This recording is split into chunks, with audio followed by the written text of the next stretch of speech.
Nouvel épisode de VDI, on fait les petits réglages. Aujourd'hui on va faire le sac à dos, je pars dans 10 jours à l'heure actuelle là où je tourne la vidéo, parce qu'on est le 22 septembre. Je vais essayer de faire mon sac parce que je suis partagé à l'idée de prendre mon matériel de bivouac ou non, c'est-à-dire tente, duvet, matelas, sac à viande. Donc là j'ai envie de faire un petit test, de voir si tout rentre dans le sac, savoir si ça vaut le coup ou pas de prendre ce matériel de bivouac, savoir si le matériel vidéo il va rentrer dans mon sac qui sera avec moi en cabine. Et avoir une idée un petit peu de ce que je prends, voir si tout est ok. Et moi je vais essayer de vous montrer un petit peu tout ça en fonction de ce que j'ai vu sur internet, hop je vais vous le décaler un peu, et de ce que j'ai vu avec ChatGPT, avec les autres vidéos que j'ai entendues, et en demandant à des gens qui sont déjà partis en Australie ou en Asie du Sud-Est. On va partir rapidement avec par exemple les t-shirts. Donc moi l'idée c'est de partir avec 2-3 t-shirts en coton, un ou deux, en fait c'est soit je prends 2 cotons et 2 synthétiques, ou alors 3 cotons, 1 synthétique et 1 en laine de mérinos que je viens d'acheter. C'est 25 balles le t-shirt, donc je vais en acheter un de temps en temps. Et un t-shirt en laine de mérinos, ça réduit les odeurs, ça sèche plus vite parce que c'est 70% mérinos, donc il y a une laine de mouton, et 30% d'acrylique. Donc ça sèche plus vite. Pas beaucoup de t-shirts, faut que ça tienne 5 à 7 jours, et ensuite de toute façon on va les laver à la main. Ensuite un pantalon de rando, encore une fois donc Décathlon. Vraiment ce pantalon il est trop bien parce qu'il est un petit peu déperlant, pas totalement waterproof mais un petit peu.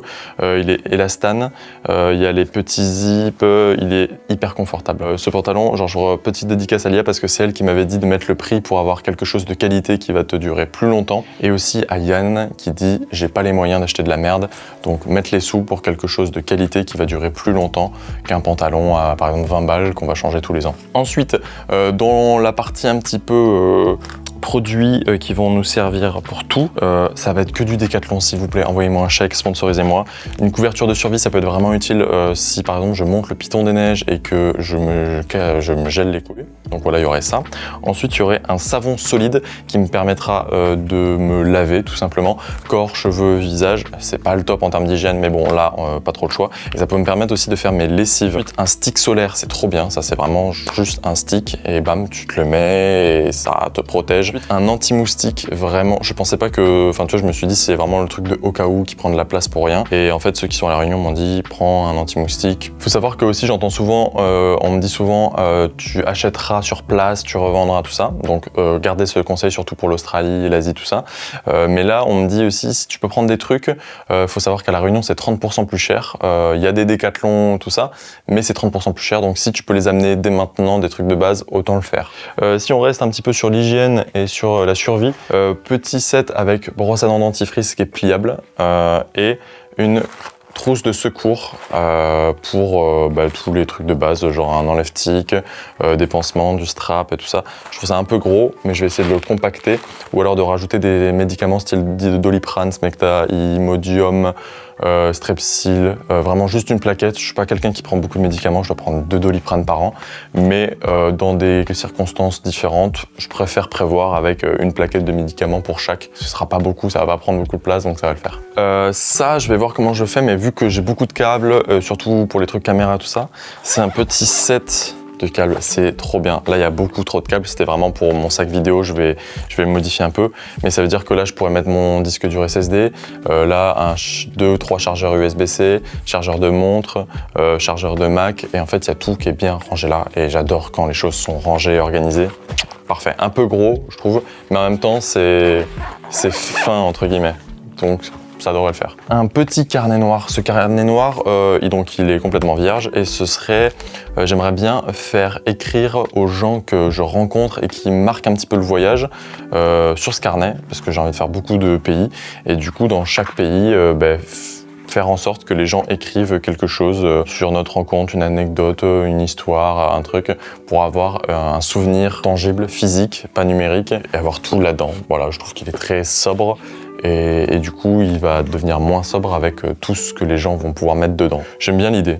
2 petites boules, Ici, on a un oreiller gonflable. Ça viendra dans l'optionnel. C'est que je ne sais pas si je vais le prendre ou pas. Parce qu'un oreiller, ceux qui font du trek ou du bivouac vont me dire, tu prends des vêtements, tu le mets dans ton truc de sac de couchage, ça te fait un oreiller, ce qui est totalement vrai. Mais en même temps, ça prend pas beaucoup de place, ça fait 170 grammes. Mais bon, 170 grammes plus 170 grammes, ça fait 2 kilos. 200 grammes, pardon. Donc à voir, c'est optionnel. Et ça, par contre, je suis presque sûr à 98% que je vais le prendre. C'est un sac à viande ou un drap de sac. En fait, quand tu as un duvet de bonne qualité, tu ne le mets pas à laver. Tu ne le mets pas à la machine à laver. Même un duvet de mauvaise qualité, je suis pas sûr que tu le mettes à la machine à laver.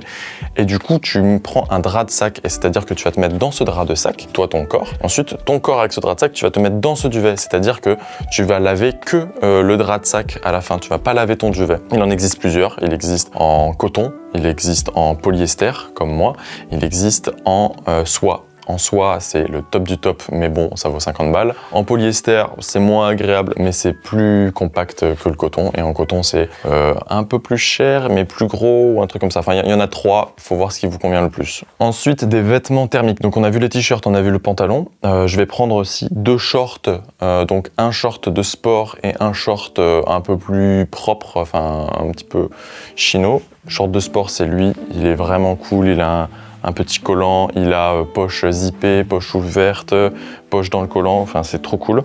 Et je vais prendre, j'hésite, mais je pense que je vais prendre des vêtements thermiques parce que ceux qui sont à La Réunion là-bas m'ont dit prends du thermique pour si tu fais des bivouacs ou des grosses randos ou même quand il fait froid. Il y aura un moment où je serai normalement un mois dans un gîte à 1700. On dit c'est toujours cool d'avoir des vêtements chauds même si on est en été là-bas, tu seras plus à l'aise. Donc un collant, ça je vais vérifier si je le prends, mais à mettre sous le pantalon, et un t-shirt à manches longues thermique, ça se compacte, ça se froisse pas. Et tu mets un thermique plus une polaire plus un kawaii, tu peux aller où tu veux. Encore une fois, là, ça va être un sac qui va pour des pays chauds, genre la Réunion ou le Vietnam ou même l'Australie.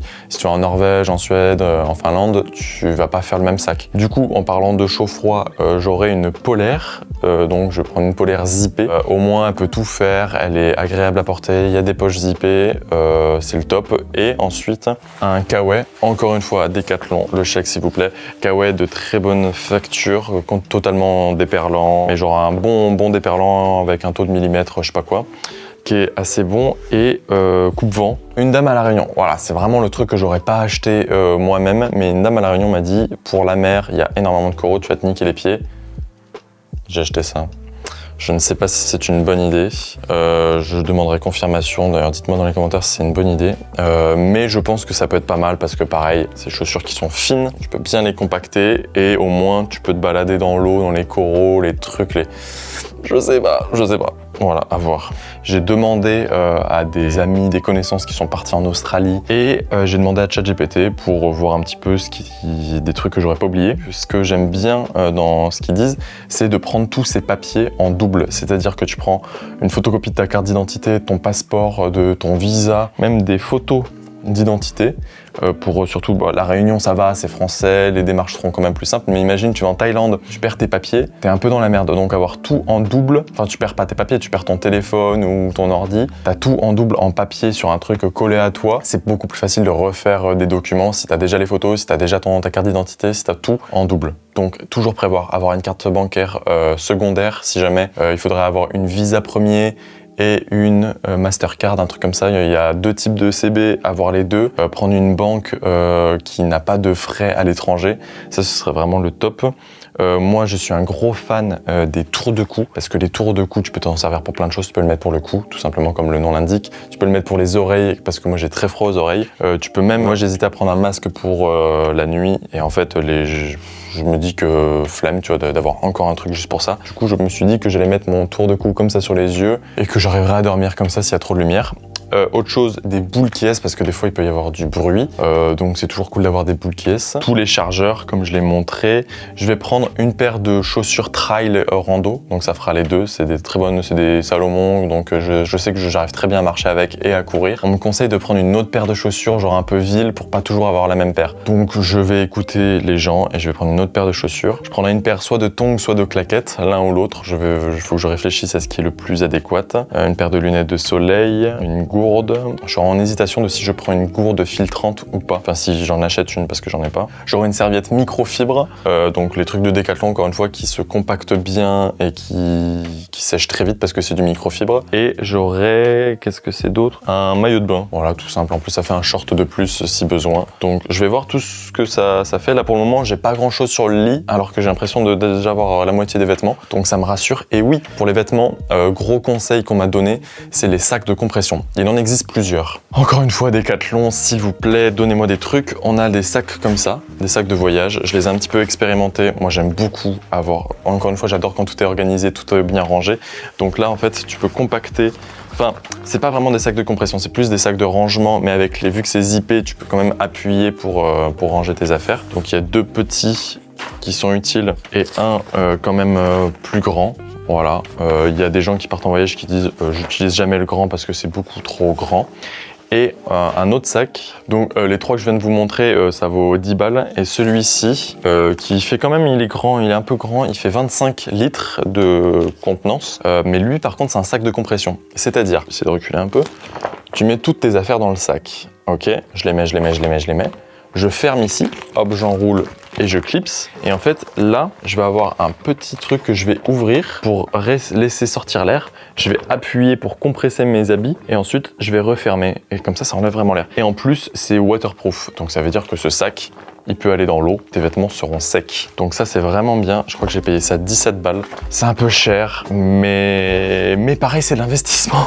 Oui, j'espère. Bon, je travaille pour ça, donc j'ai envie de partir en voyage avec des trucs de qualité. Et je me dis qu'au moins, j'aurais pas besoin de l'acheter à la Réunion avec 30% de plus. Je pense qu'on commence à être pas mal. Après, comme je l'ai dit, il y aurait peut-être le matériel de bivouac, donc un matelas qui fait 600 grammes et un duvet quand même assez lourd, mais pareil je peux le compacter un petit peu, qui fait lui quand même 1,2 kg, donc il est un peu lourd. Je sais pas si c'est lourd pour un duvet. La température de confort c'est 5 degrés, donc je pense qu'à la Réunion ça le fera. Et j'aimerais du coup, si je prends mon matériel de bivouac, donc c'est pour ça que j'essaie de faire le sac rapidement, l'idée ce serait de commander une tente 2 places qui fait entre 1,2 kg et 1,6 kg. Je veux vraiment pas avoir une tente de plus de 2 kg, parce que pareil, ce sera un investissement pour plus tard. Et puis voilà, je pense qu'on n'est pas trop mal. Je vais peut-être prendre une banane de voyage si j'ai de la place. Genre ça, là, j'ai un petit peu expérimenté. Et ça, c'est vraiment bien parce que je m'en servais beaucoup pour la Via Ferrata. Ça permet d'éviter d'avoir un sac à dos. Et dedans, je pouvais mettre... je sais que quand je partais, je pouvais mettre un livre. Je pouvais mettre ma serviette microfibre, une gourde, mon kawaii enroulé. Et puis des trucs de base, genre un Opinel, une couverture de survie, un paquet de mouchoirs, des trucs de base. Et c'est assez gros pour une banane, mais pareil tu peux genre la plier pour la ranger, mais c'est toujours des trucs en plus. C'est très léger et du coup tu peux vraiment, si tu veux partir un petit peu de balader sans avoir de sac à dos, ça c'est vraiment top du top. Et ensuite j'aurai tout mon sac à dos 32 litres avec moi dans la cabine, avec mon matériel de vidéo. Je vais essayer de vraiment prendre le minimum, genre ma cam, micro, drone, j'hésite, un filtre ND et j'hésite même à prendre mon moniteur ou pas, genre mon écran externe. Je pense pas. Je vais pas prendre mon casque JBL parce que je trouve que c'est fragile, que c'est un petit peu encombrant, genre t'as peur de savoir où tu le ranges. Je vais plutôt prendre les AirPods. Ça c'est les AirPods 4, donc qui sont pas intra-auriculaires, qui sont même pas dedans, parce que j'aime pas le intra-auriculaire, mais qui ont malgré tout la réduction de bruit active. Donc pour l'avion ce sera vraiment cool, et au moins genre c'est vraiment ça tient dans la poche et c'est top du top. C'est un USB-C comme tous les autres appareils que je vais avoir maintenant. Avec l'iPhone c'est un USB-C, la caméra c'est un USB-C, AirPods en USB-C. Il y a tout qu'un USB-C, donc j'aurais besoin juste de 2 câbles. Ah oui, et un truc trop bien. Il y a quelques mois, vu que je savais que j'allais partir en voyage, j'ai décidé d'acheter un gros chargeur qui fait vraiment tout du coup. C'est la marque Ugreen et ça permet d'avoir tout ça. Donc j'espère que la mise au point va se faire dessus. Et en fait, je crois que j'ai 4 ports USB-C et un port USB normal. C'est-à-dire que je peux charger donc normalement, en normal avec un câble USB mes appareils, et je peux brancher mon MacBook, mon iPhone et tous les autres trucs. Donc c'est-à-dire que j'ai juste un bloc. Je pense que je vais même pas prendre le bloc du MacBook parce que j'aurai ça. Parce qu'avec ça, ça a assez de puissance, genre c'est un 100 watts. Et c'est la qualité Ugreen, genre faut pas prendre des chargeurs AliExpress. Et voilà, ça c'est un chargeur qui est lourd, mais parce que dedans, genre c'est de la bonne cam. Donc voilà, au moins j'ai tout qui est en un chargeur plutôt que d'avoir un bloc charge pour tous les trucs ou de devoir avoir une multiprise ou un bloc, tout ça. Là au moins je peux brancher 5 appareils d'un coup, c'est trop cool. Je pense qu'on est pas mal, j'ai fait un petit peu le tour, la vidéo fait déjà 17 minutes ici, avec le montage ce sera sûrement un peu moins, mais au moins vous avez une vision de ce que je prends, et encore j'ai dû oublier des trucs qui sont dans ma to-do list. J'espère que la vidéo vous aura plu, et on se dit à une très vite pour un prochain VDI.